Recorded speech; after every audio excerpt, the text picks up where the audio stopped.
que cuando uno analiza lo que tiene que ver, o sea, con Sabrina había pensado ella 3 temas diferentes, y los 3 temas yo elegí, o por lo menos tomé, uno de ellos que era el primero que tiene que ver con la voz de los niños en los procesos, ¿no? Y en los procesos, cuando uno habla ya de procesos, no habla nada más que en los procesos judiciales, sino también los administrativos, que ahí hay una cuentita pendiente, por ejemplo, cuando lo atravesamos con la figura del abogado del niño, digamos, como que siempre nos resultó más fácil pensar las instituciones o las aperturas en los procesos judiciales que los procesos administrativos, ¿no? ¿Por qué será eso de que nos cuesta más involucrar o abrir el juego en los procesos administrativos? De hecho, acuérdense que en la primera parte del sistema de protección integral no teníamos ni proceso administrativo. Eran unos papelitos, unas hojitas, che, ¿te acordás del caso de Juancito? Lo tenía acá arriba del escritorio, no sé dónde. Bueno, era un poco caótico. Con el tiempo en realidad nos dimos cuenta que era un proceso administrativo, que había un expediente administrativo, que había un legajo, y bueno, y eso le daba también cierta formalidad y cierta estructura a lo que se trabajaba en la etapa previa en casos que haya control de legalidad en la justicia. Hablar de la Convención de los Derechos del Niño implica justamente esta cuestión de, ay, creo que soy yo la que tengo que habilitar a la gente. Apa, me va a matar esto porque yo, mientras abro o habilito, y son como 10. A ver, esperen entonces que habilito a cada uno. Qué quilombo esto. Chica. Dice que hay una opción que se pueden admitir a todos. No, sí, está bien. El tema es que cuando vayan entrando, pues estar admitiendo todos todo el tiempo, ¿entendés? Claro, el problema es que al ser anfitriona, al cambiar el rol, no puedo hacerlo. Porque lo que pasa es que si lo hubiéramos hecho antes, vos podíamos ser varias anfitrionas al iniciar la sesión. Pero bueno, nada, ya estamos. Entonces, si uno analiza, digamos, lo que tiene que ver con la convención de una manera sistémica y también con lo que implica los órganos de tratado, ustedes saben que tenemos tratados internacionales donde cada tratado internacional tiene su propio órgano de tratado, así como la CEDAW, el comité, digamos, perdón, la convención, digamos, de la CEDAW tiene su comité, la Convención tiene su comité, y esto hace que los tratados internacionales tengan dinamismo. Por lo cual estas interpretaciones dinámicas justamente se lo debemos a esta compensación, o esta, digamos, misión, o por lo menos, digamos, estructura de el texto más el contexto en esta idea dinámica. Dicho esto, siempre tenemos una interacción constante, los artículos unidos del Código Civil, que es la mirada de derechos humanos en la propia legislación civil, por lo cual siempre decimos que hoy una buena civilista, un buen civilista, debe partir siempre de esta mirada constitucionalizada, convencionalizada, o sea, estar al día de lo que implica las observaciones generales, de lo que implica también la jurisprudencia de los tratados, digamos, de los comités, y esto hace que uno de ahí se ve también ampliado, profundizado, lo que tiene que ver con cuáles son los textos que uno tiene a mano para poder hacer lugar a adaptar incluso algunas cuestiones que el propio Código Civil no puede, porque claramente los textos escritos tienen sus limitaciones, y va a haber siempre realidades específicas, digamos, en este caso de los chicos, que no va a estar contenido tal cual como uno lo pensaba o se da en el texto de la ley. Entonces, y esta idea también de cómo se conjugan los derechos civiles con los derechos sociales.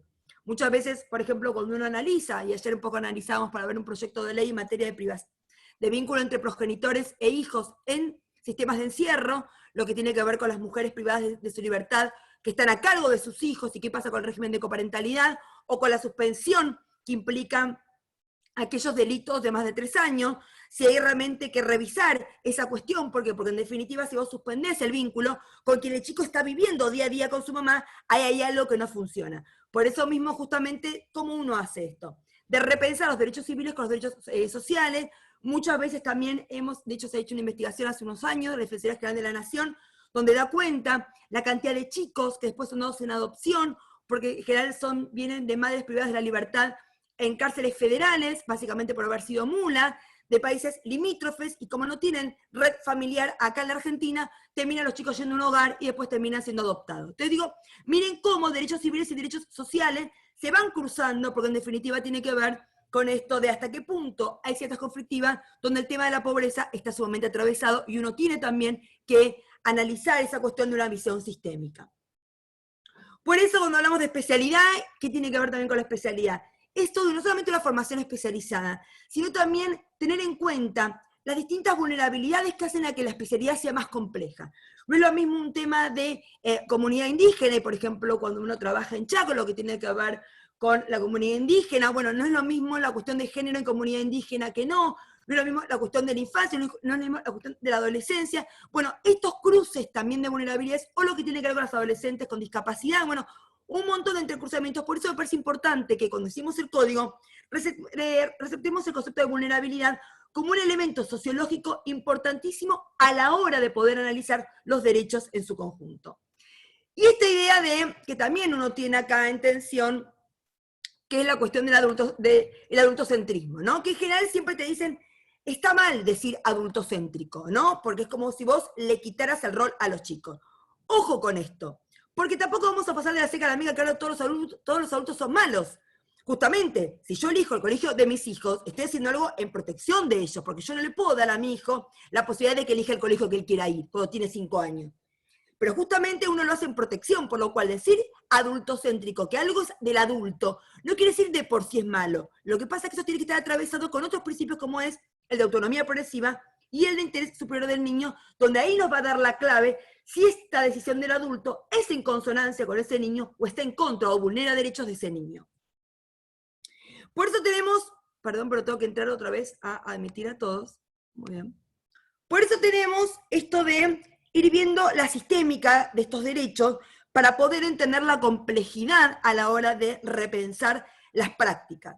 Tenemos, los niños como sujetos de derechos es claramente una idea madre central, su principio rector, eso no hay duda alguna. Justamente el reconocimiento de los chicos como sujetos de derechos hace que tengan una convención propia, hace que tengan un comité propio, hace que tenga también una mirada propia. No es lo mismo cuando uno sopesa derechos de adultos que sopesa derechos entre adultos y niños. Justamente el principio pro deberis, el principio pro minoris, tiene un peso más fuerte y eso hace que el cambio a la hora de intervenir es distinto.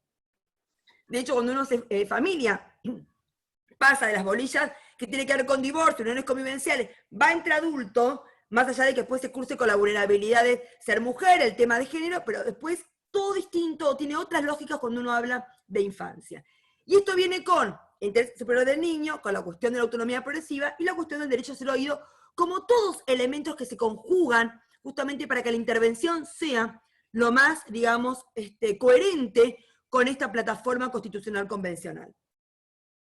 Dicho esto, y acá el sistema me cierra por el tema de las admisiones, tenemos la observación general número 20 del 2016, que se dedica a los derechos de la adolescencia. El propio Comité de los Derechos del Niño observa que hay particularidades, en esta idea de especialidad, hay particularidades propias de los adolescentes que son distintas de los niños. Y justamente atravesado, ¿por qué? Por la autonomía progresiva. Si yo les digo, tengo un hijo de 2 años, se imaginan una realidad mía. Un chico de 7, otra. Un chico de 17, otra. Todos son menores de edad, pero tienen justamente una autonomía progresiva diferente, y esto hace que la vinculación, e incluso en el campo del derecho civil, los actos jurídicos, a la hora de ejercerlos, también va a ser diferente. Y acá dice la observación general. Si bien la Convención reconoce los derechos de todas las personas menores de 18 años, la aplicación de los derechos debe tener en cuenta el desarrollo de los niños y sus capacidades de evolución. Los enfoques adoptados para asegurar la realización de los derechos de los adolescentes difieren significativamente de los adoptados para los niños más pequeños. Por lo cual yo tengo que pensar una normativa en el plano de bajar esto a la práctica, al plano más nacional, a la legislación más cercana.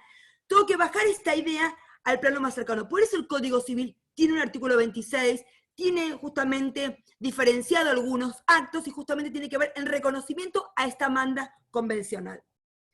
El propio, digamos, ya a nivel regional, ya nos vamos a lo internacional, sino a lo regional, la Corte Interamericana de Derechos Humanos, que justamente es el órgano, digamos, el superior tribunal que se dedica a interpretar la Convención Americana de Derechos Humanos, que también tiene jerarquía constitucional, dice: como anteriormente se dijo, el grupo definido como niños involucra a todas personas menores de 18 años. Evidentemente hay una gran variedad en el grado de desarrollo físico e intelectual, en la experiencia y en la información que posee quienes se hayan comprendidos en aquel concepto. La capacidad de decisión de un niño de 3 no es igual a la de un adolescente de 16. Por ello debe matizarse razonablemente el alcance de la participación del niño en los procedimientos, con el fin de lograr la protección efectiva de su interés superior, objetivo último de la normativa del derecho internacional de los derechos humanos. O sea, hace este link, lo regional con lo internacional constantemente. Muy bien. Y justamente la observación general número 12 se dedica específicamente a lo que tiene que ver con la escucha o el derecho a ser oído en sentido amplio. Vamos a ver después que tiene algunas particularidades o algunas diferencias o connotaciones que vamos a ver. Esto de género y especie. Dice, el artículo 12 de la Convención es una disposición sin precedentes en un tratado de derechos humanos.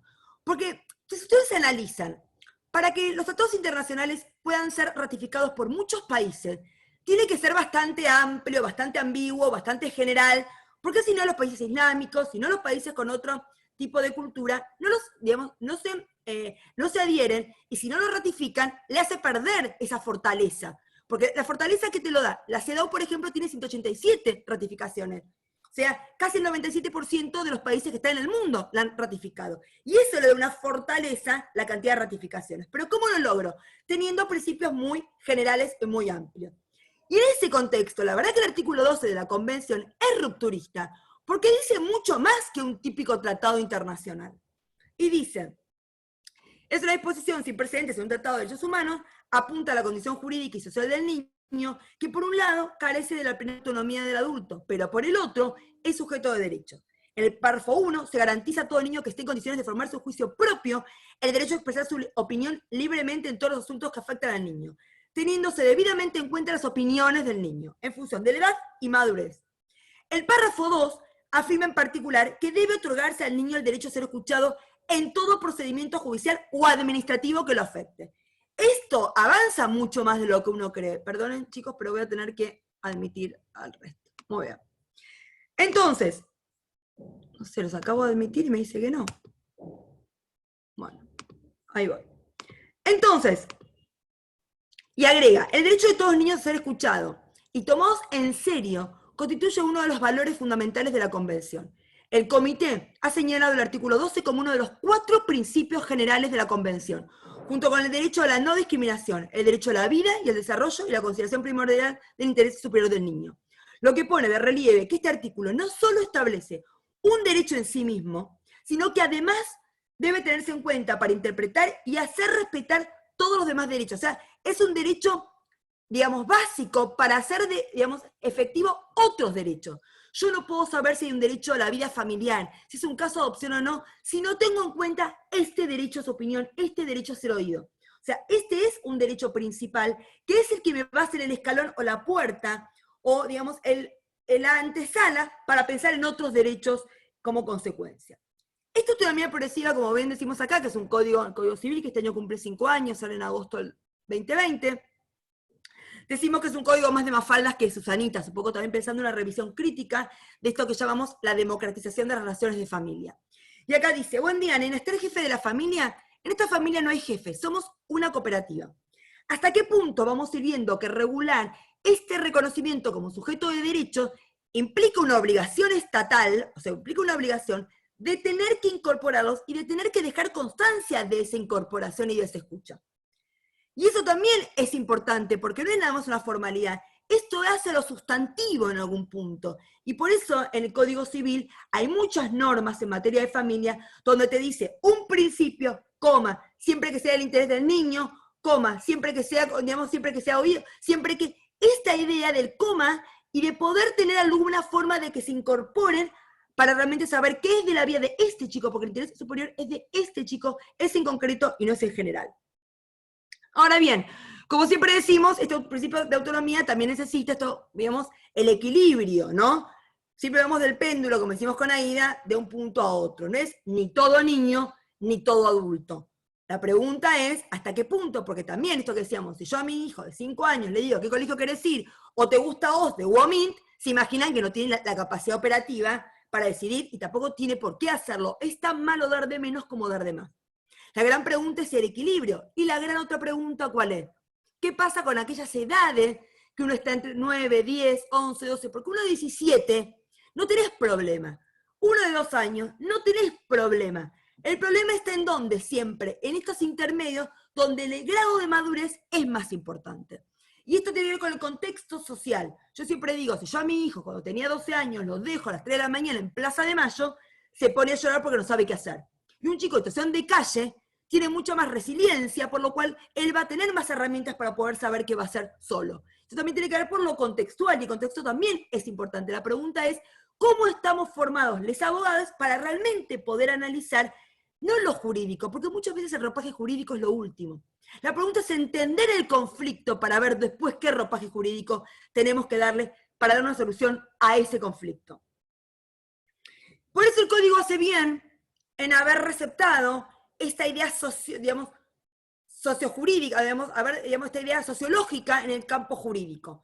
Es distinto ser niño que adolescente. Bueno, no es lo mismo niño y niña adolescente como si fuera un combo. No, ser niño es una cosa, ser adolescente es otra. Por eso el código muchas veces dice, el adolescente se presume, y eso implica de 13 a 18, salvo que se diga algo para bajar esa edad que sea de 13 a 16. Pero al principio se es niño y es adolescente, y hay ya acá una fijación a la hora también incluso de hacer políticas públicas, a la hora también de pensar en acciones, a la hora también de poder pensar en regulaciones al respecto. De hecho, si uno analiza los últimos proyectos que hemos tenido en materia de aborto, cuando se habla de qué pasa con el acceso a la IVE de personas adolescentes, toman y receptan justamente este tipo de categorías. También a la hora de esta idea de derecho a ser oído en sentido general, o como género, y también esto tiene que ver con el derecho a participar, tenemos como 3 tipos de formas de participar, por decirlo así. Una es el derecho a ser escuchado en sentido de esto de ser entrevistado, esto o ser entrevistado o ir a entrevistarlo, esto de la valoración que tiene eso que dicen, etc. Ya sea que los chicos hablan de distintas maneras, no solamente por el lenguaje oral, y tampoco escrito, por el dibujo, por, digamos, las posturas que tienen, por las miradas, cuando vos analizás cuando está en grupo, con quién se vincula más, con quién tiene más referencia, a quién, bueno, ahí te va dando pautas, ¿no? Sobre el tema si tiene una buena vinculación o no, etc. Después el consentimiento, esto lo vemos muy fácil, o por lo menos muy elocuente en materia de adopción. Ustedes saben que en el Código Civil y Comercial, el 595 en materia de principios generales, justamente dice de manera expresa el consentimiento del pretenso adoptado para su adopción a partir de los 10 años. ¿Por qué? Porque sabemos que si es un chico que es, a Gabriel o a Gabriela si le pueden silenciar, gracias, porque todos no puedo hacer. Si vos sabés que si a un chico de 10 años o más se niega a ir con una familia, y se niega, esta adopción va al fracaso. O por lo menos esa negativa te está indicando que esto implica que hay que seguir trabajando, porque así como está, no va. Y por último, lo que se conoce como defensa técnica, que es la figura del abogado del niño, del tutor ad litem, según las distintas teorías, pero básicamente tiene que ver con una idea de una representación, tiene que ver con una idea, digamos, de una representación procesal, tiene que ver con una idea de pues, digamos, de actuar como parte, tiene que ver también con la idea de tener una defensa técnica, que es mucho más profunda que el derecho a ser oído, en términos procesales. ¿Cómo construir libertad también, no? Y me parece interesante este fallo, que es un fallo del juzgado 92, de ya hace tiempo, el 22 de octubre del 2018, que es una pareja de judíos ortodoxos, muy ortodoxos, ahora que vivimos poco ortodoxa, y que hay también otros, que fue como furor hace poco, esta serie, judíos súper ortodoxos, donde iba su hijo de 3 años a un colegio, pero cuando tienen que escribir al año siguiente, se separan ellos, y uno de ellos se niega a que vaya a ese colegio. ¿Por qué? Porque el colegio donde iba es un colegio sumamente religioso, donde, digamos, cumplen reglas muy, muy, muy rígidas. De hecho, yo no sabía, por ejemplo, los chicos no pueden comer yumi. El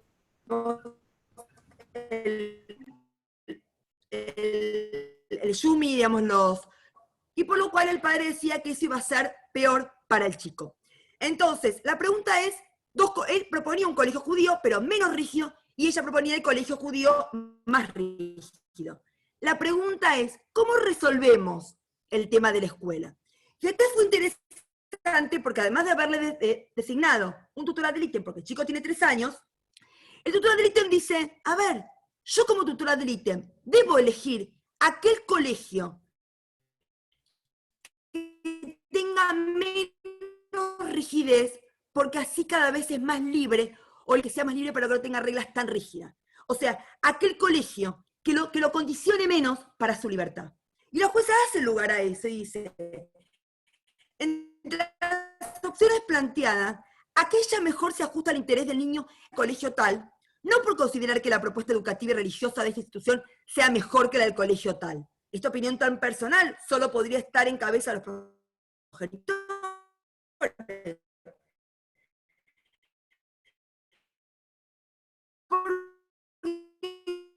Como magistrada, debo aplicar la asistencia al colegio tal, es lo que menos condicionaría la elección en el futuro, deberá ser, Tobías, en el marco de su propia libertad religiosa. Y es interesante porque a la hora de hablar de autonomía progresiva, también hay que ver cómo, digamos, las religiones, y en especial cuando son tan ortodoxas, también es más rígida, y la pregunta es siempre a la hora de sopesar aquella decisión que permita una mayor amplitud, que permite una mayor, digamos, menos encierro, más oxigenación en algún punto, y que él sea libre el día de mañana para poder elegir a dónde va a querer ir. Entonces digo, ¿cómo ayudamos desde la jurisprudencia, y desde este caso la tutora del ítem, a generar aquella opción que le permita mayor libertad? Muy bien, si uno analiza el Código Civil en sentido complejo, vamos a ir viendo que esta idea de autonomía progresiva la podemos analizar a raíz de esta apertura en la clasificación del ejercicio de los derechos. ¿Qué quiero decir? Hay casos donde va a haber de representación. Mi hijo de 3 años, ¿quién lo inscribe al colegio? Mi hijo no, yo. Es un caso de representación. Yo represento que es una ficción jurídica. Yo hago ver jurídicamente como si fuera él. No soy él, pero sin embargo a los fines jurídicos, yo sí, digamos, lo represento. Después tenemos casos de asistencia. ¿Qué quiere decir? Donde el chico no es que no tiene ningún grado de madurez, tiene discernimiento, pero como son ciertos actos de gravedad o importantes, necesita el asentimiento de uno de los progenitores. Esto que llamamos un acto jurídico complejo. Asiente, digamos, consciente la persona, la principal, o sea, la persona titular del derecho, como es el chico, pero más el asentimiento de uno de los progenitores. Y por ende, autonomía. Aunque no haya tenido la capacidad civil porque no llegó a la mayoría de edad, sí tiene discernimiento, porque eso es lo que importa en el marco del principio de autonomía progresiva. Por lo cual, esto lo vamos a ver de 16 a 18, que el código le permite a los propios adolescentes ser considerados como un adulto a los fines del cuidado del propio cuerpo. Por lo cual, este concepto de autonomía a su vez viene de un concepto que se ha generado en el ámbito de la bioética que tiene que ver con el concepto de competencia, justamente la competencia para actos médicos. Y claro, todo esto trae como consecuencia, cara y contra cara de la misma moneda, la cuestión de la responsabilidad parental. ¿Por qué? El propio 639, que habla de los principios sobre el cual se edifica la figura de la responsabilidad parental, dice, B, la autonomía progresiva del hijo conforme a sus características psicofísicas, aptitudes y desarrollo. A mayor autonomía, disminuye la representación de los progenitores en el ejercicio de los derechos de los hijos. Esto decimos, lo mismo tengo un hijo de 2 que de 17. A mayor autonomía, digamos, voy perdiendo yo jurídicamente esta posibilidad de representarlo para que aparezca el caso de asistencia o el caso de autonomía. Esperen que voy agregando otros, voy haciendo cada tanto. Bueno, muy bien. Ahora bien, acá tenemos el 707, está en consonancia con esta idea, que es cómo llevo al plano procesal en algún punto. Y miren cómo es la lógica del Código Civil y Comercial, ¿no? Esta idea de el único libro o el único, digamos, institución o figura que realmente se preocupa por la cuestión procesal es en familia. Digamos, tenemos un título propio, el 8º del libro 2, que se dedica a procesos de familia. ¿Por qué?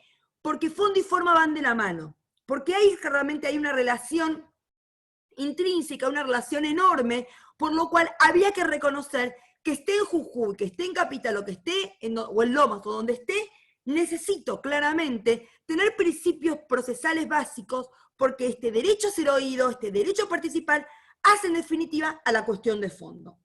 Y acá ponemos participación en el proceso de personas con capacidad restringida, niños, niñas y adolescentes. Las personas mayores con capacidad restringida, los niños, niñas y adolescentes, tienen derecho a ser oído en todos los procesos que lo afecten directamente. Su opinión debe ser tenida en cuenta y valorada según su grado de discernimiento y la cuestión debatida en el proceso.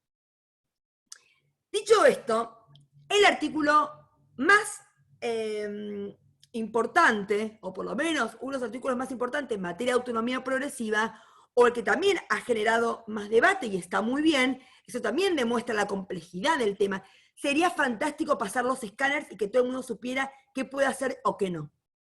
Y sería también fácil hacer a lo Vélez que de tal edad no podés y de tal edad podés. Por lo cual, mostrame el DNI, podés. Ergo, 17 años, 11 meses, 29 días, sos incapaz y mañana sos exactamente igual que un adulto. Y sabemos que la vida de la gente no es así. Sos el mismo boludo con 18.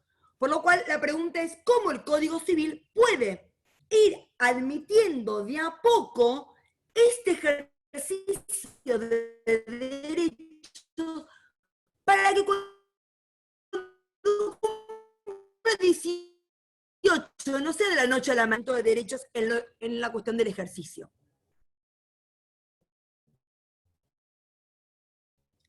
Y acá este artículo 26 dice, la persona menor de edad ejerce sus derechos a través de sus representantes legales. ¿Por qué clásico? Porque no podíamos haber hecho como pasa con adulto, que la persona menor de edad ejerce por sí. Porque si no hubiera sido un caos. ¿Quién firma el contrato con el colegio? ¿Quién saca la obra social? ¿Quién? Seguimos manteniendo la regla. La gran conquista del código no está en la regla, está en la cantidad de excepciones que tiene. Ahí está la gran conquista del código. La que cuenta con edad y grado de madurez suficiente puede ejercer por sí los actos que el ordenamiento jurídico le permiten. Ahí está la clave. En situaciones de conflicto de intereses con sus representantes legales, puede intervenir con asistencia letrada. Y esto acaba de hablar de intereses contrapuestos, un tema que no voy a traer acá porque no era el tema que tenía que tocar del abogado del niño, pero un poco para ir delineando también qué casos sí y qué casos no. Porque si yo reclamo alimentos contra el padre en representación de mis hijos, tiene que automáticamente u obligadamente hacerlo él, si en realidad lo estoy exponiendo a él a ir a un proceso contra su padre.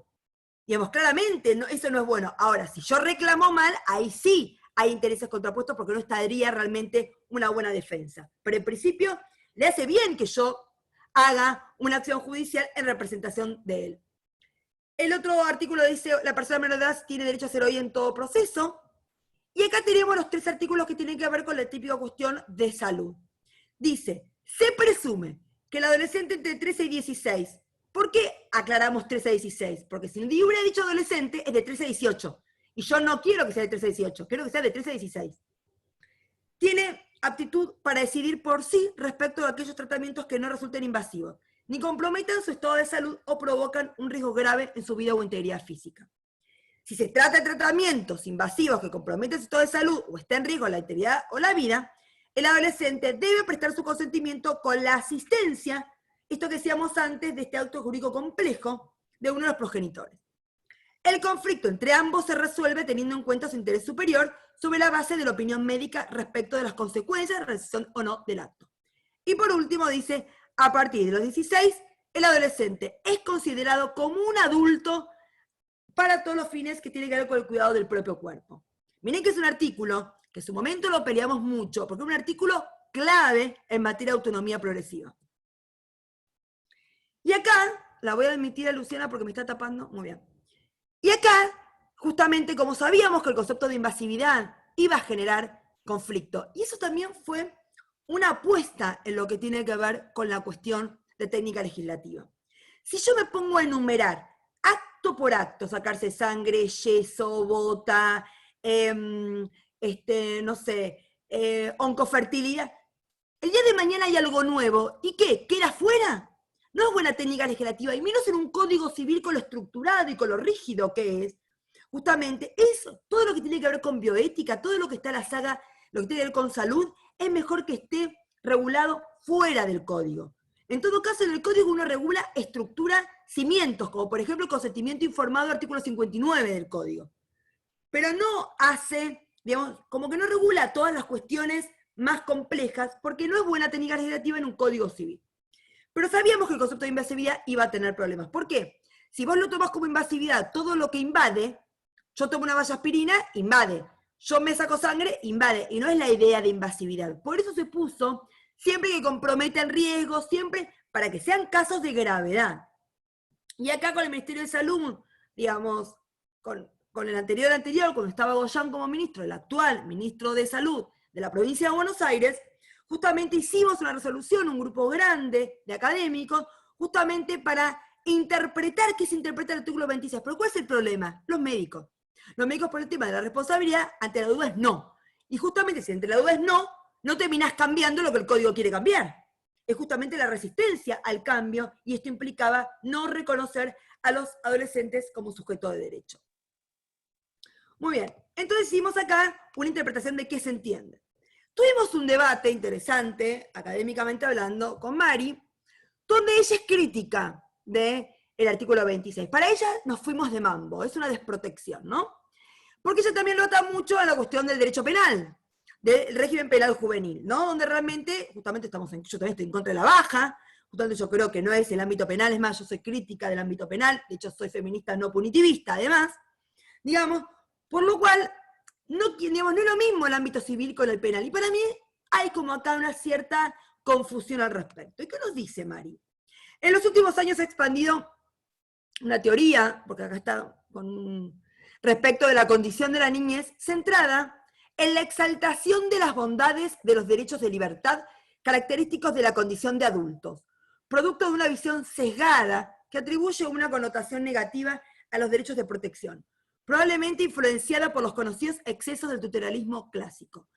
Ella nos quiere decir, voy a acá admitir porque así, muy bien, claramente le tiene terror, para ella estamos desprotegiendo a los adolescentes.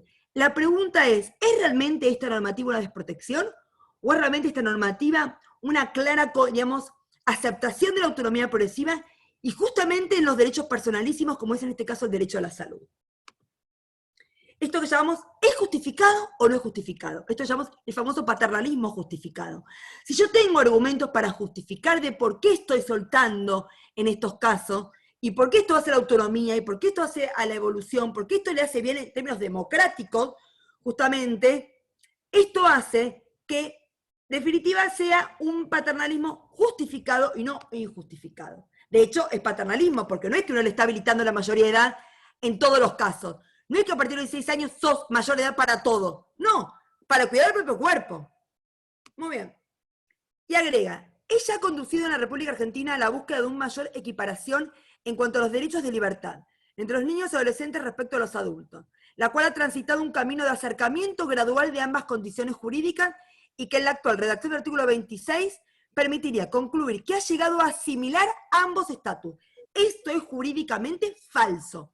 No está habilitado, no está equiparado a los adultos los adolescentes, en ninguna edad, excepto los casos en el marco del programa de adolescentes sin cuidados parentales. Ahí sí es un caso excepcional de mayoría anticipada. Pero en estos casos, no. Podría interpretarse que el Código ha otorgado a los adolescentes mayores derechos de libertad. Esto es mayor autonomía. No obstante, la equiparación del adolescente con el adulto no es equiparación, parte de un error jurídico. Habilitaría la posibilidad de transitar el camino de la pérdida total de la condición de la niñez, a partir de la mencionada merma. No, no es niñez, es adolescencia. También acá ¿fue esa la intención del Poder Legislativo al aprobar el Código Civil? A primera vista no lo parece. Se consideran otras normas relacionadas con el mismo tema. Además, difícilmente podría haberse decidido ingresar a los niños al mundo adulto desde edades más tempranas, dado que el amplísimo y denso entramado normativo internacional lo prohíbe. Por otro lado, más allá de las intenciones, los efectos de tal equiparación son muy graves. En el ámbito del derecho penal, ello es muy notorio. Mezcla el civil con el penal. Y el civil, no todo el civil, salud. Por lo cual, miren cómo acá hay claramente un error grosero en la argumentación. Tanto la más destacada doctrina como así también el derecho internacional de los derechos humanos son muy enfáticos no solo en sostener la actual y muy clara separación del adolescente con respecto al adulto, en las consecuencias penales, sino también, acá no tocamos nada en el ámbito penal, regulamos Código Civil. Entonces, defendiendo el concepto de autonomía progresiva en el Código Civil, que además era una obligación constitucional convencional en el plano que estamos hablando de ejercicio de derechos personalísimos, incluso también vean esta regulación, el 645 regula los casos donde ambos progenitores deben prestar el consentimiento, justamente porque son los actos de mayor gravedad. Autorizar a irse al exterior, a contraer matrimonio entre 16 y 18, etc., ¿no? Y agregamos, en todos estos casos, si uno de los progenitores no da su consentimiento o media imposibilidad para prestarlo, debe resolverse el juez teniendo en miras el interés familiar. Y agrega, Cuando el acto involucra a hijos adolescentes, léase de 13 a 18, pues si adolescentes no me aclara ningún rango etario, es necesario su consentimiento expreso. Acá dijeron, esto va a ser terrible, los chicos ahora, si no se quieren ir, si no se quieren ir afuera no van a poder. Y es obvio, porque también yo tengo casos de trata. Si una chica va sola a Ezeiza, tiene autorización de los padres, y cuando llega ahí se arrepiente o no quiere irse, algo está pasando y lo tengo que trabajar mejor acá, ahora que está acá en Argentina, y no cuando se vaya al exterior. Ahora, la gran mayoría de los chicos que viajan afuera, con su grupo, con sus amigos, con lo que sea, no se suelen oponer. No hay que tenerle miedo al consentimiento. De hecho, yo presto consentimiento para que mi hijo se case a los 17 años, y él llega al registro civil y se arrepiente, no lo voy a obligar a que se case porque yo ya firmé su consentimiento, insólito. Si es él el principal, por eso no hay que tenerle miedo a esta última parte. No es la niñología o el niño ahora, el adolescente ahora, que tiene poder y maneja todo. De ninguna manera, es el reconocimiento de lo que pasa en la realidad. Vamos a ver algunas cuestiones, algunos casos, donde también involucra a estos principios de consentimiento, de autonomía progresiva y de derecho a ser oído. Es un caso que se planteó en Río Negro, en la CENAF. Un adolescente de 17 años lleva 2 años alojado en el CAINA. El CAINA es un hogar convivencial. En virtud de una medida excepcional de protección de derechos, no se cuenta con familia ampliada ni personas referentes afectivas para alojarlo. El organismo considera agotadas las instancias de trabajo con la familia de origen. El adolescente expresa que no desea mantener vínculo con su familia de origen ni ampliada. Frente a distintas alternativas propuestas por el equipo técnico, no habilita la implementación de ninguna. Expresa claramente que su deseo es permanecer en el hogar. El juzgado, claro, el hogar para muchos chicos es su referente, es su lugar, es su centro de vida, es su hábitat. Y más cuando uno deja pasar muchos años. Por eso la importancia de los tiempos en las relaciones de familia. El juzgado que controla la legalidad de la medida excepcional intima al organismo a dictaminar respecto al Estado. Le encanta al juzgado intimar. Es una cosa que le fascina. Como si fuera versus, ¿no? Juzgado versus organismo de protección, ¿no? Como si fuera a ver quién, yo siempre digo, quién la tiene más larga. No, en realidad, a ver, juegan juntos, son socios en esto. Hay que repensar las intervenciones de una manera diferente, no es un versus, es un y. Dice, el juzgado controla la legalidad de la medida excepcional, intima al organismo, a dictar respecto al estado de adoptabilidad.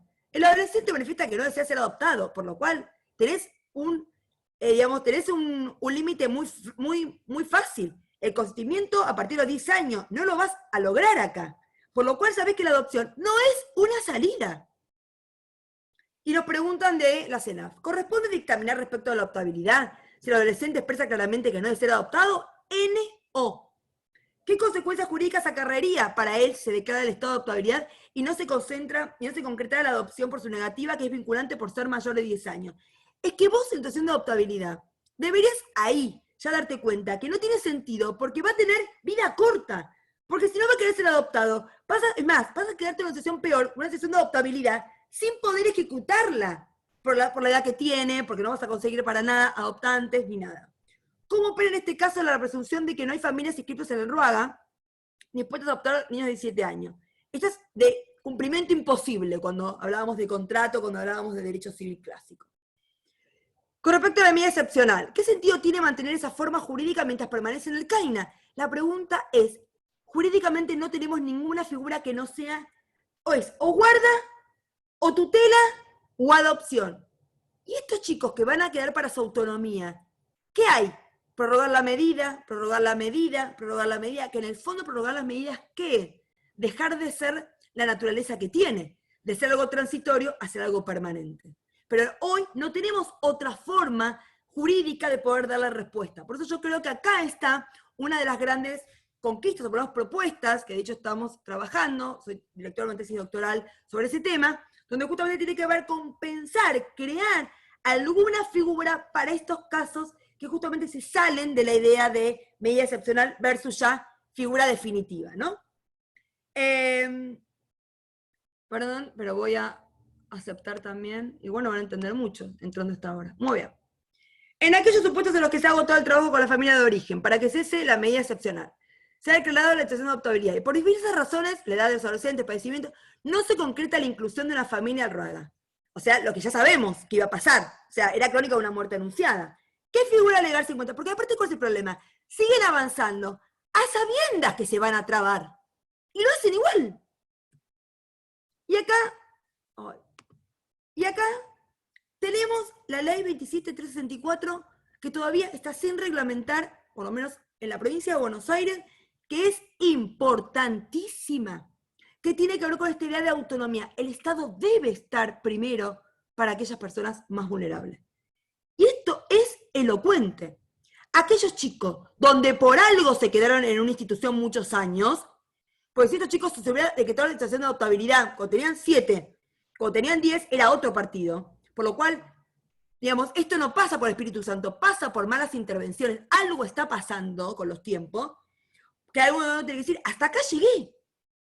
Previo a esto, infórmese que, previo a esto, actualícese, y seguimos, bolas y manijas, seguimos. Si además se trabaja poco con la familia de origen. Por lo cual, la gente no va a cambiar de la noche a la mañana. Y menos cuando hay situación de vulnerabilidad tan severa. Por lo cual, vos sabés que esto es crónica de una muerte anunciada. Y por eso esta ley es tan importante para los chicos más vulnerables de los vulnerables. Los procesos judiciales que definen toda adoptabilidad suelen exceder el plazo de 90 días, y tal cual. La pregunta es, bueno, ¿qué figura podemos pensar, no? ¿Resulta esta una alternativa ajustada a derecho, esto de prorrogar y prorrogar? ¿O corresponde prorrogar los actos administrativos? Hasta hoy no tenés otra que esa. Y aparte me agregan, en este sentido se reitera que el RUN, el registro único nominal, no permite la carga de medidas excepcionales que ocurría a los 180 días. Está mal hecho el registro, porque si el registro quiere registrar la realidad, tiene que saber que esto pasa en la realidad. Si no, es un registro que está pensado en la cuestión, digamos, formal y no la cuestión de fondo. Me parece que acá también hay un error, que ahora estoy pensando, voy a hablar con alguien que está en el RUM para decirle esto. Muy bien. ¿Es posible trabajar con adolescentes respecto al autovalidamiento? Es esto lo que hay que trabajar. Esto es lo que hay que trabajar, para su autonomía. ¿Cómo hacer justamente apoyarlos en su autonomía? Y eso es lo que hace esta ley que les traje acá. En esta idea también de la autonomía progresiva y el derecho a ser oído y la opinión y la fortaleza que tiene la opinión, en ese caso para no ser adoptado, y en este caso también tiene que ver para no ver más a un padre. Es un caso muy interesante donde un juez, digamos, pretendía disponer a un chico ya que tenía casi 16 años, ordenarlo a que haga terapia bajo mandato para poder vincularse con un padre que no ve hace 10 años. Por lo cual, si en 10 años no pudo pasar nada, se imaginarán que ya, esto que un poco ayer hablábamos en Quilmes, ¿no? Quiero hacer un artículo cuando tenga algo de tiempo que diga, ¿cuándo aprender a soltar? Hay casos donde ya no hay solución jurídica, donde hay que desprenderse del caso, porque si vos en 10 años no lograste que una chica o un chico vea a su padre, olvídate que lo hagas ahora. Porque también el tiempo, así como consolida vínculos, consolida broncas y odios. Y consolida también desprendimiento. Y es más, es violatorio el derecho justamente a la salud, obligarlo bajo mandato. Es un caso muy bueno de la Suprema Corte de Mendoza, justo hablando hoy hablar de la Corte de Mendoza no sería una buena idea, porque van a querer meter en reemplazo, claro, la Corte de Mendoza tuvo idea que Melmacher, era como imposible poder empardarla, pero tampoco algo tan sin falta de género, sin perspectiva, sin vínculo académico, sin profundidad. Pero bueno, nada, así a veces es la política. Entonces acá nace un chico, luego del divorcio de sus padres, la madre es quien ejerce la tenencia, como se llamaba también cuando empezó el caso. Acá recién llega a la Corte del 2016, recién había ya tenido el código nuevo. El chico se presenta el padre con su hijo, solicita la guarda provisoria y se ordena la prohibición de acercamiento de la madre, acompaña un informe psicológico diciendo que tiene una relación conflictiva con la madre, que era víctima de violencia. La jueza ordena mantener al niño bajo la guarda provisoria del padre y claramente hasta que se tramite el incidente. Incidente, problemas, etcétera. Luego de rendidas las distintas pruebas. Galaxy A30, por favor, apaga el micrófono. Gracias. Luego rendidas distintas pruebas e informes psicológicos, los jueces ordenan el reintegro del niño a su madre, con un régimen de comunicación con su padre. El chico va, con la madre. Cuando se intenta hacer efectiva la sentencia y reintegrarse el niño a su madre, esta se pone en gran resistencia, por lo cual dice que no quiere ver más al padre. O sea, primero hubo un vínculo, que el padre del chico no quería ir con la madre, ahora el chico no quiere ir con el padre, y ahí quedó que no ve al padre. A partir de esa fecha, tal como consta en la causa, el padre no pudo tener más contacto con el niño. Desde el 2010, estamos en el 2016, la sentencia, la revinculación, la resolución es apelada.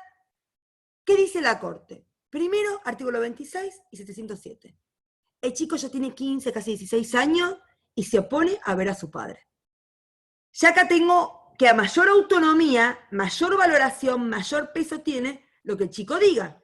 Y además, el famoso artículo 26, porque dice, cuidado del propio cuerpo, no es solamente cuerpo físico. El concepto de salud de la OMS es, digamos, cuerpo y también lo que tiene con lo psíquico. También esto hace que el chico a partir de 6 años también tiene derecho a cuidar el propio cuerpo como si fuera un adulto, tanto, digamos, en lo físico como en lo psíquico, por lo cual no puedo hacer lugar a esta obligación de terapia bajo mandato. Por lo cual, y acá dice, ¿no? Advierto que someter hoy a Ignacio a una terapia y a un régimen de comunicación con su padre, teniendo en cuenta su firme oposición, importaría desconocer el estado de angustia y perturbación que ello le provoca, vulnerando la protección de su interés superior. Es el interés del niño el que debe primar sobre los adultos involucrados. Pero en esta triste historia, el odio entre los padres ha sido tan radical que han causado en Ignacio un daño de muy difícil abordaje desde el punto de vista de la justicia reparadora. El derecho se encuentra prácticamente impotente frente a un caso así. No hay modo razonable de imponer a Ignacio que acepte a su padre.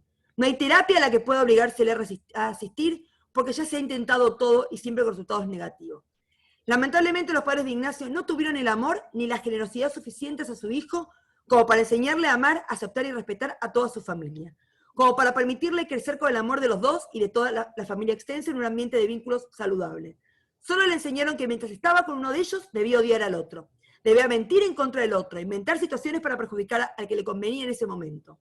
Y luego de un momento para otro, cambiar la versión de los hechos, desdecirse de todo lo dicho y hecho antes en contra de uno para comenzar a repudiar y rechazar al otro. Y está muy bien que la justicia le dé, digamos, haga un párrafo diciendo, estimados, ustedes tienen que hacerse cargo de que esto llegó por culpa de ustedes. Todo ello frente a la mirada atónita de jueces y asesores de menores que difícilmente podían dar crédito a tanta manipulación de los padres sobre un niño pequeño. Nada puede reprocharse a los jueces, funcionarios o demás auxiliares intervinientes. La justicia adoptó un rol muy activo para intentar sacar a los partes, pero hasta acá llegamos, yo no lo puedo obligar. Y por lo cual, obviamente, revoca la terapia bajo mandato. El otro caso, que me parece interesante, que es mucho más actual, es este caso de Posadas. En general no suele haber mucha jurisprudencia de Misiones.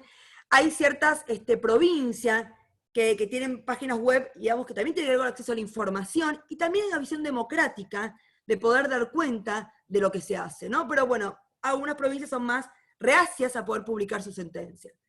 Se trata de un caso de la señora tal y el señor tal, tienen 3 hijos, 17 años, 12 y 7. Tras la separación de la pareja en 2017, el padre se retira del hogar, permaneciendo en esta la madre junto a los 3 hijos comunes. En 2018, la señora realiza denuncia por violencia familiar contra el señor tal. Señala que luego que éste se enteró de su actual noviazgo, ingresó a la casa y comenzó a insultarla con ánimo de golpearla. Se dicta medida de prohibición de acercamiento. El señor inicia demanda de cuidado personal contra la señora, explica que desde mediados del 2018 los hijos han exteriorizado su voluntad de vivir con él, debido a las reiteradas discusiones con la madre respecto a los cuidados y condiciones de aseo del hogar. Solicita un régimen de cuidado personal unilateral o en su defecto compartido, alternado, y peticiona la atribución del hogar. Al contestar la demanda, la señora C señala que la intención del actor es apoderarse de la vivienda familiar, que incumple la obligación alimentaria e influencia negativa a los hijos, ¿no? O sea que los hijos influyen, digamos, en contra de ella. Advierte como foco del conflicto haber formado una nueva pareja y el noviazgo de ella, digamos, advierte como foco del conflicto haber formado una nueva pareja y el noviazgo de uno de los hijos del chico más grande con una mujer 3 años mayor que pretende pernoctar todas las noches en la vivienda familiar. Posteriormente comparece allanándose respecto del chico por las continuas agresiones verbales de la cual es objeto, por lo cual el chico más grande se va a quedar con el padre y los chicos más chicos se van a quedar con la madre. ¿Qué es interesante que tiene este fallo? La familia patriarcal en acto, dice, ¿no? La familia conformaba una estructura típicamente patriarcal, extendiéndose esta dinámica a lo largo de toda la relación convivencial. Producida la separación, la cotidianeidad se mantuvo pacífica durante un lapso de más de un año, continuando el padre con el aporte económico y la madre ocupándose de sus hijos de la casa, conforme el sistema implantado durante años hasta que en diciembre del 2018 comenzaron los enfrentamientos, denuncias por violencia, etc. ¿Por qué sobrevino este cambio? La señora comenzó una relación sentimental con otra persona, lo que fue recibido con desagrado por parte del señor tal. En el medio de todo esto de cuando ella forma pareja, él se pone violento, digamos, también tiene que ver con una mirada patriarcal. En el medio de todo este desquicie familiar están los hijos menores, vulnerables, quienes también se revelan como manifestación de sus propias crisis individuales ante los cambios que deben encarar. Entrampados en la problemática familiar, quienes viendo a sus padres enfrentados, en definitiva se encuentran solos o en su defecto tironeados, obligados a elegir un bando u otro. Cuando resulta imposible sortear los problemas y se genera un clima perjudicial para los hijos, es necesario que un tercero imparcial intervenga ajustando los derechos y deberes de los padres en beneficio de los niños. ¿Qué habla con el vínculo de relacionarse con ambos progenitores? La convivencia con la madre no representa ningún riesgo para la salud psicofísica de los hijos, como fuera alegado por el padre. Sin lugar a dudas, existen graves conflictos entre los progenitores que han sido trasladados a sus hijos, a consecuencia de lo cual la relación de L y D se ha dañado enormemente, quedando los chicos más chicos en medio del problema sin poder optar y decidir libremente. Él es el más grande. Considero necesario establecer nuevas pautas de interacción familiar que permitan reorganizar la vinculación de todos los integrantes, estimando acertado que el cuidado personal de L, del más grande, sea de manera compartida bajo la modalidad indistinta, con asiento en el domicilio del señor tal, y mantener el statu quo de los otros dos, quienes conservarán su centro de vida en el hogar familiar, ejerciendo ambos progenitores el cuidado personal de los mismos de manera compartida bajo la modalidad indistinta, con asiento en el domicilio materno. Todo ello con el fin de procurar el mejor desarrollo emocional y madurativo de los hijos, porque es un derecho humano el mantener vínculo afectivo con ambos progenitores. Un dato para resaltar, ¿no? Relato también que el otro tema que provoca discusiones con L, de 17 años, es la circunstancia de su noviazgo, con una chica de 3 años mayor que él, quien pretende dormir todas las noches en su casa. Tuvo que hablar con el padre de la joven, pero sin tener respuesta, ¿no? Solicitó a L que la novia se retirara bajo amenaza de llamar a la policía. Al continuar ignorando su pedido, se vio obligada a llamar al 911, debiendo su hijo escuchar a la policía que le dijera que siendo menor de edad debía hacerle caso a su madre. Cómo el padre se enoja con ella por tener novio y cómo la madre se enoja con su hijo por tener novia. No digo, también ahí hay algo, a lo mejor no jurídico, pero del ámbito sí, por eso la interdisciplina es tan importante para repensar. A lo mejor lo que no puede ella ver en la afuera, digamos, es más fácil verlo en la afuera que verlo en la adentro. Habla de escuchar a los niños, no implica que deban necesariamente atenderse a lo que dicen, porque los chicos más chicos se quieren también ir con el hermano. Si de los elementos colectados en la causa surge que satisfacerlas, no es conducente al logro de su superior interés, en cuyo caso se torna necesario equilibrar esa posible frustración, orientándolos a la comprensión de la decisión y sus motivos, siendo indispensable en tales supuestos que el juez exprese los motivos de su apartamiento de la opinión recogida, por lo cual lo que los chicos digan no es una valoración, digamos, es iure de iure, se le debe hacer caso a lo que digan, pero sí te invierte la carga de la prueba de decir vos como juez por qué en este caso no le haces caso a lo que los chicos te digan, porque tiene un peso fuerte lo que los chicos digan. Y dice, sé que ustedes me dijeron cuando nos vimos que querían vivir con papá. También sé que no es fácil aceptar que mamá tiene novio. No los ama menos por estar en pareja. Tienen que aceptar que además de ser madre, es una mujer que como todas las personas necesita y tiene derecho a ser feliz. Les explico cómo se van a organizar. La casa de mamá como la de papá son 2 casas, son sus casas. La diferencia es que él va a dormir todas las noches en la casa de papá y ustedes van a dormir en la casa con mamá. Pueden ir a la casa de papá y él puede ir a la casa de mamá para compartir tiempo los 3 juntos. Esta es la mejor situación para toda la familia. Por un lado vos, L, que en 2 meses cumplís 18. Ya podés elegir y decidir por vos mismo, porque ya llegás a la mayoría de edad. Además, viviendo con tu papá, se van a terminar las discusiones con mamá y espero que con el tiempo y con ayuda psicológica, de a poquito te vayas olvidando de las peleas. Esto de, si vos realmente, como le ha instalado esta idea de que ella, como tiene novio, es alguien malo, si vos justamente le permitís a los chicos más chicos irse a vivir con el padre, estás reafirmando este poder que tiene el señor el ex marido o la ex pareja sobre ella. La perspectiva de género se torna absolutamente evidente la discriminación hacia la mujer y el estereotipo de género al haber hecho tanto hincapié en el desorden de la casa y la falta de limpieza como modo de acreditar que la progenitora no cumple con sus obligaciones como tal, siendo que correspondería que los 4 miembros de la familia realizaran dicha tarea. No aceptan la relación de pareja de la madre, no aceptan su elección ni se respeta su libertad. Los hijos deciden no relacionarse y el padre decide dejar de pasar dinero por alimento.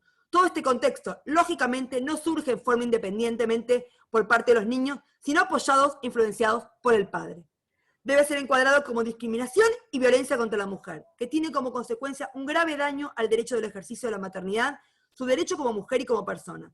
Surge claramente la influencia del sistema patriarcal y la influencia del progenitor. Los niños son víctimas. Me veo obligada a destacar, criticar y desarticular esta situación, porque hay menores en desarrollo y de ninguna manera quisiera que esto se perpetúe y profundice, y lo repliquen en sus vidas en el futuro. Nuestros niños deben estar impregnados de igualdad de género, para así poder anhelar un futuro mejor, y de eso somos responsables todos.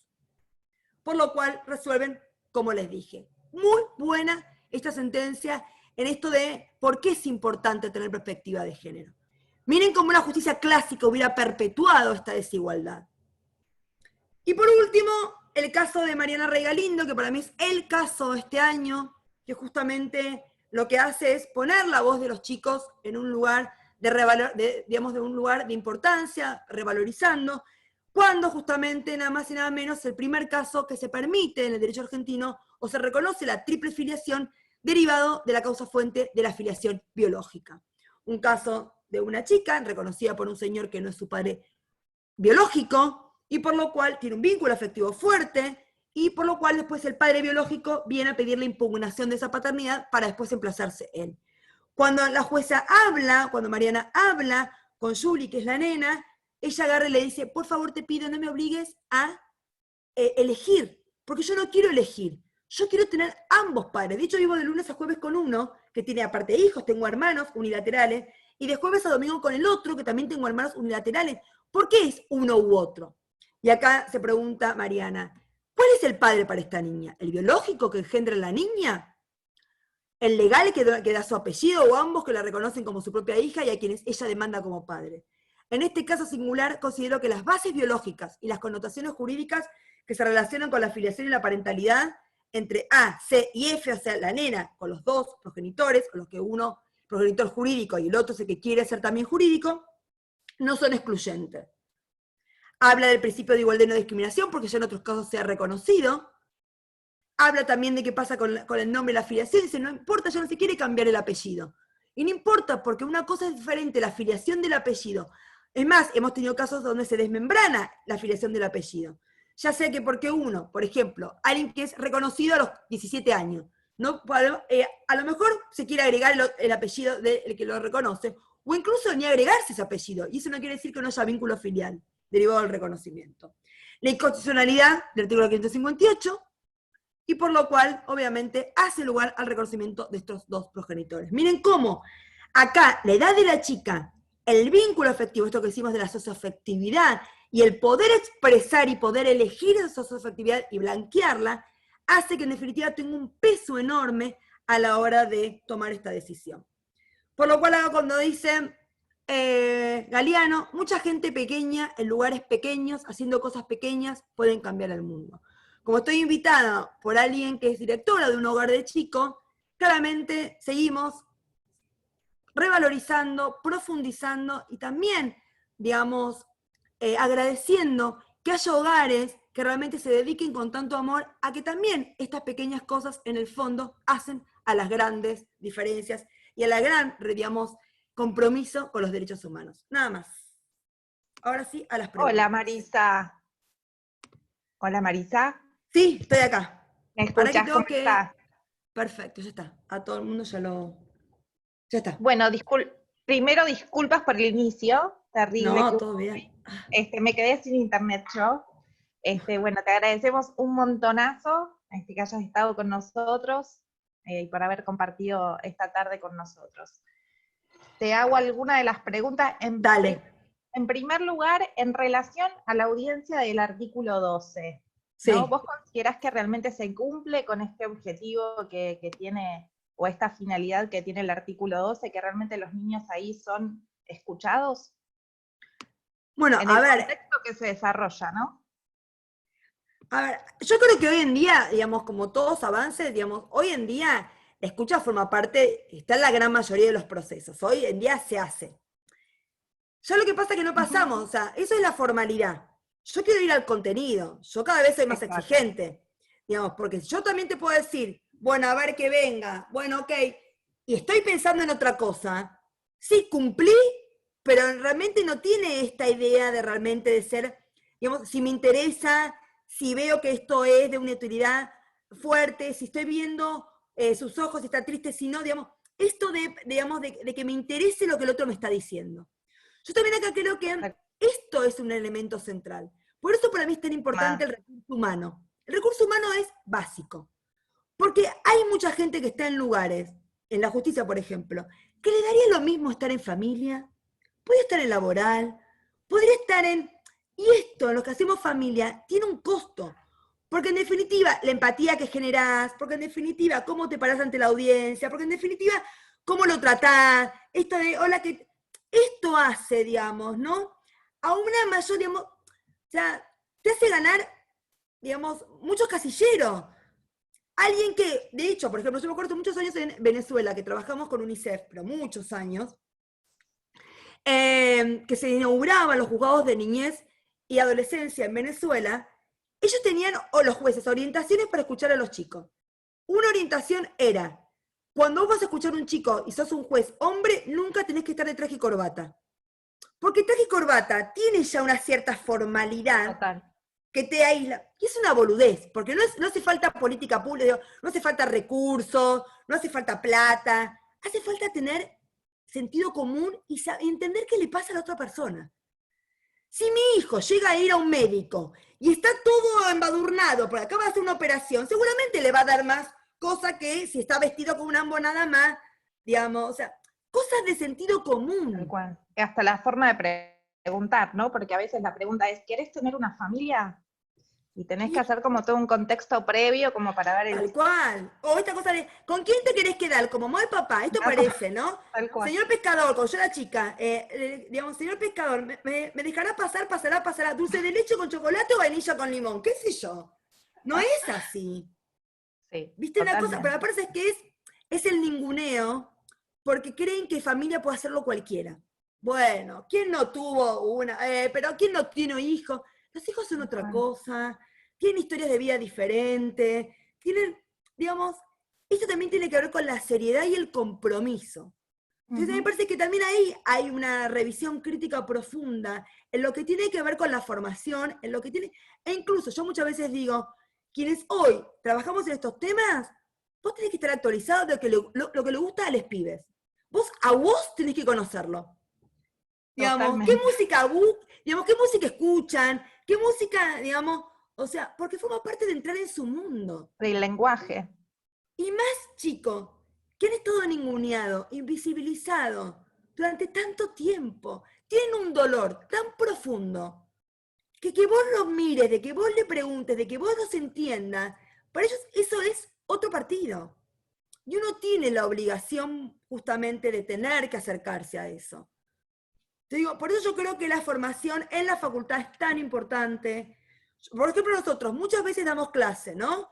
En adopción, con videos, digamos, con historias de adopción, porque si no, vos vas al código. Y el código muchas veces no te refleja lo que es la realidad. Vieron que Fede Otero fue que es una psicóloga, que fue como la asesora de unos ¿cómo se llama? Que se hicieron en Canal Encuentro. En la TV pública se llama Historias de Adopción. Son historias maravillosas. Sí. De chicos más grandes, de reencuentro, de incluso de adopciones donde ella misma dice, me costó mucho poder entrar en su mundo. La adopción no es fácil. Claro que no. Porque si no, creemos que vivimos en un mundo Ingalls, y el mundo es mucho más complejo que el mundo Ingalls. Digo, también hay que tener como esa visión de realidad, esto de, yo me acuerdo, leyendo un fallo, ¿no? En Corrientes, 4 chicos que habían estado institucionalizados, los habían sido devueltos, terrible. A los 15 días, una familia que justo vivía en la Avenida Corrientes, acá en Cava, se los trajo en 15 días. Banquemos un poco, porque Hay que de la darle noche a la tiempo. mañana estos chicos cambiaron de escuela, de lugar, digamos, de un pueblito en Corrientes a Capital Federal. Vos tenés que ver también cómo esto no es joda. Después que tenemos los problemas de las devoluciones. No, ¿sabés qué? No me pude acomodar, no me pude... Es terrible, es terrible. Es terrible y pasa más de lo que uno cree. Tal cual. Y eso es de que es terrible. Esa es una responsabilidad nuestra. Este es un claro ejemplo de daños y perjuicios. Porque esos pibes estuvimos mal nosotros, no por el Espíritu Santo esto. Vos me decís, bueno, estaba caminando, un accidente, bueno, un accidente. Esto fue mala praxis nuestra. ¿Por qué? Porque vos creés, bueno, a ver 4 chicos, bueno, a ver bien el listado. O las que son las convocatorias públicas, que es un peligro. El que vio en el diario, ¡ay, viejo! Mirá, salió en el diario un chico y dice, ¿por qué no nos presentamos? Tipo decís, cuando vos los entrevistás, decís, estos pobres en mi vida no van. Digamos, claro, no, porque yo vi en el diario, ¿no? Le gusta jugar, le gustan los perritos, le gusta la Vos decís, no, estoy mono con navaja. Porque digo, bueno, es serio esto. ¿Y qué preparación tienen los pretensos adoptantes, no? Porque tampoco hay obligación de nada en relación a eso y es terrible. Sí. Y los equipos técnicos también, que además también en esto, viste que pasa mucho, el sistema de protección, como también cambian las gestiones, cambian los directores, cambian los nombres, cambia la gente. Entonces, viste, siempre es el eterno circular. Nunca el sistema se termina de afianzar. Exacto. Y encima después tenés, no, mira, hablar con Pirula, yo me acuerdo cuando estaba Ale Germinario en Mar del Plata, ¿no? Que ya no está más. Todo el mundo me decía, vos hablás con Ale, que es una genial, con Ale. Digo, chicos, Ale Germinario, le llega a pasar algo, se llega a ir y el sistema de protección en Mar del Plata sucumbió. Así pasó. Vos no podés sostener el sistema por una persona. Vos como directora de un hogar, vos te tenés que ir. Y el hogar tiene que seguir funcionando y habla bien de vos. Vos un hogar no puede depender de una persona, digamos. Y eso tiene que ver con las construcciones colectivas. Yo estoy segura que a mí me llega a pasar algo. Y la facultad va a seguir igual que siempre, porque tengo un grupo humano increíble. Pero eso es que hay siempre las construcciones colectivas. Porque además, si yo estoy viviendo con ustedes acá y puedo estar solamente ahora, en paralelo están otros, y muchos vamos haciendo una mirada crítica, una mirada de capacitación, una mirada profunda.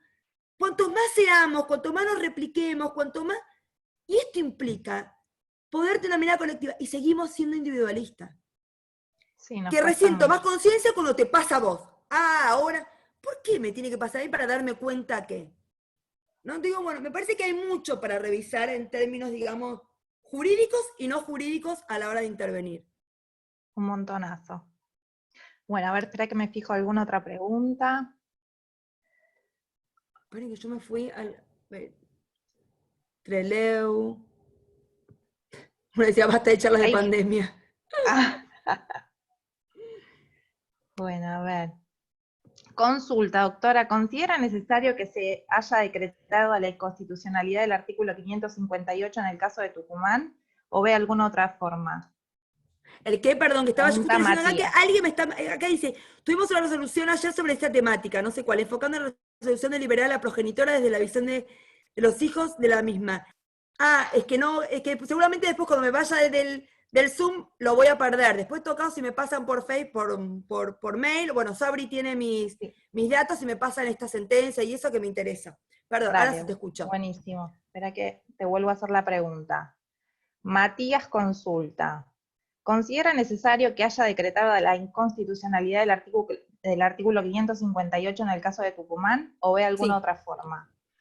Mira, yo creo que no hay otra, digamos, pero digo, y hay que, a ver, y forma parte de, a ver, nosotros dijimos, ninguna persona puede tener más de 2 vínculos filiales. Es como clarito el artículo. Es clarísimo. Porque a mí me parece peligroso decir, porque también yo te digo, la persona mayor de edad hasta los 18 años, bueno, ¿por qué le toca que esté inconstitucional? En realidad no puede ser mayor a los 16, no, lo dice 18. Si vos querés que sea los 16, te que trae inconstitucionalidad de la norma. Digo, es peligroso hacerle decir a la norma lo que la norma no dice. La norma dice eso. Ahora vos me decís, lo bueno de ser un país con control de constitucionalidad difuso. En este caso es inconstitucional. Ahora, en reglas generales, mantener ese sistema no es inconstitucional en abstracto, es en el caso concreto. En este caso, sí, como hemos tenido otros casos. Yo no le tengo miedo a la inconstitucionalidad. Yo lo que sí le tengo miedo es a aquellos que no se atreven a la inconstitucionalidad porque no tienen agallas. Aquellos que quieren que todas las familias se metan en el código. Yo no quiero que las familias se metan en el código, yo quiero que el código esté justamente a la altura de las familias. Por eso los artículos 1 y 2 del Código Civil son tan importantes. Y por eso la formación. Yo no le tengo miedo a la inconstitucionalidad. Ahora sí, tengo que hacerlo razonablemente fundado, me dice el artículo 3. Cuando el decreto de constitucionalidad de una norma, por una cuestión democrática, tengo que fundamentártelo muy bien. Y sí, no todos los casos son fáciles, pero para eso también uno está en el lugar en el que está. Si no querés fundamentarlo bien, y flaco, ponete un kiosco, no seas juez. Digamos. No, yo estoy a favor de la inconstitucionalidad. No le tengo miedo a eso. Buenísimo. Te hago la última, Marisa, si te dejamos ir, que ya te tenemos hace un montón. Quería consultar con respecto a la revictimización del niño ante la obligación de declarar ante Cámara Gesell cuando ya lo manifestó en la denuncia. Ay, a ver, a mí la verdad que a mí que esos casos, el tema ¿sabes cuál es? Que en derecho penal, con el principio de inocencia, después están ahí, tenés que sopesar mucho los derechos, digo, ¿por qué? Porque después cuando vas al proceso, si no tenés la prueba, termina siendo peor para el chico también esa no declaración.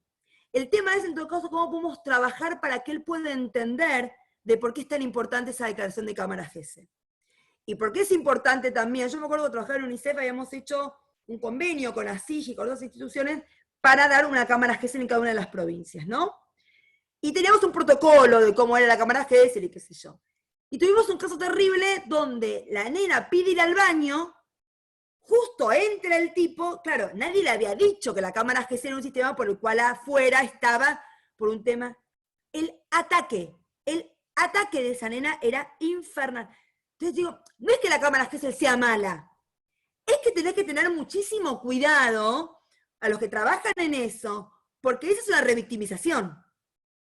Te digo, en todo caso es cómo puedo generar el espacio y la situación para que sea lo menos revictimizante posible. Porque la pregunta es, supuestamente la Cámara Gesell debería ser hecha una vez y listo. Porque además tiene el peligro de hacerlo muchas veces porque los chicos suelen, justamente para protegerse, olvidarse de cosas. Y después te lo toma la defensa, ¿ves que miente? La nena miente. Y no es que miente, es que se olvida, porque es forma de protección el olvidarse. Entonces, justamente por eso mismo, uno lo que tiene que hacer es, justamente por eso, lograr que sea una sola vez, de manera cuidada, y que no vuelva nunca más a la Cámara Gesell y en ninguna cuestión así. Porque son los casos de mayor vulnerabilidad que hay, los temas de abuso, pero enormes. Totalmente. O mismo hay algunos departamentos judiciales que previo, que está la entrevista con el psicólogo, primero te citan esa entrevista y después te fijan la audiencia para la Cámara Gesell después de 2 meses. A ver, yo creo que estos son los casos donde claramente vos ves lo mal que se trabaja y eso es una violación de derechos. Ya la práctica, la mala práctica implica una vulneración de derechos. Y me parece que eso también hay que tener claro de eso. Dios, porque también digo, es más, si alguien alguna vez iniciara un daños y perjuicios por la revictimización y por lo que eso implica, yo creo que, ¿sabés qué? Se cuidarían mucho más.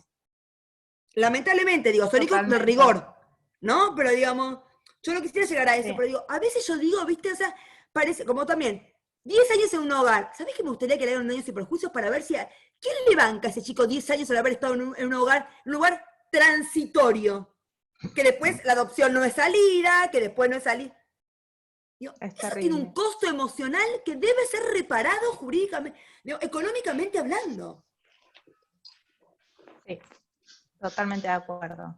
Pero bueno, Marisa, la verdad es que te agradecemos enormemente en nombre de ASIF. Nuevamente te pedimos disculpas por el inicio. No, tranca, todo bien. Y bueno, esperamos verlos a todos muy pronto, les agradecemos a todos también. Marisa, te mando un beso enorme y gracias por tu simpleza de siempre, por la buena onda, por la energía que le pones a todo. Cada vez que te escucho, siempre me pasa que termino con una energía, así como que todo se puede. Así que bueno, muchísimas gracias. Esa es la idea, esto que decíamos que al final, cada pequeño, en lugar pequeño, cosas pequeñas, podemos hacer grandes cosas. Y creo que tiene que ver justamente con eso. Bueno, gracias, gente, nos vemos. Gracias a vos, Marisa, un beso Suerte. enorme. Chau, Gracias. Chau.